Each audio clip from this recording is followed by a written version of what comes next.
So today we're in lovely downtown St. Pete, working on a 1967 Hatteras with twin 8V53 Detroit diesels, both supercharged. Got them both running, fresh fuel, new fuel pump on the port side. Starboard runs, a little rough, but it runs. New fluids, and today we're going to be changing the impellers. The impellers that control the raw water system are crucial.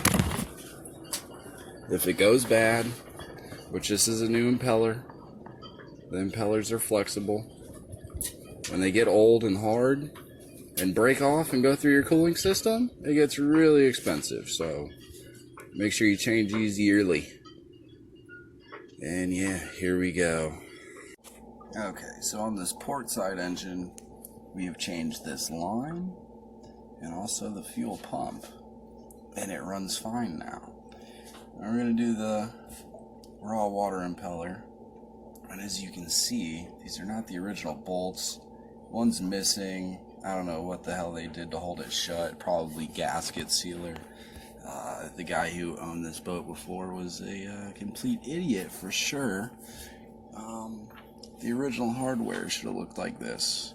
Stainless 7/16 fucking bolts. But, you know, they're like, oh, let's use some flathead screws from windows from like a 1950s house. And that's how you know that you are a... Now on these impeller blades, as you can see, it's splined and it's fucking rubber. So a new one is pretty stiff. Over time it loosens up. If you don't use it, it gets hard as fuck and then it breaks. But either way, it's a pain in the dick to get back in if it's just a spline drive. You need a puller really to get it out, but you can use vice grips or whatever. Makes it kind of easy having a puller though. And then also a press to press it back in, or you can beat it with your noodly dick hammer. It's rubber, it won't fuck it up, it works. It's a piece of shit, but you gotta finesse it, because really, you're shoving a fucking big old sausage into a virgin right now. And it ain't easy. So you gotta work that motherfucker in there. Yeah, and I'm doing it dry, no lube. But we'll see. Alright, now we got the old impeller blade out. And it's pretty typical wear.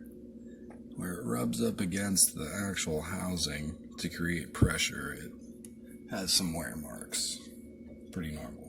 Still pretty flexible, so, you know, it might have lasted a little while.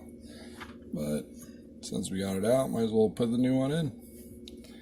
And she should be good to blow for another year or so.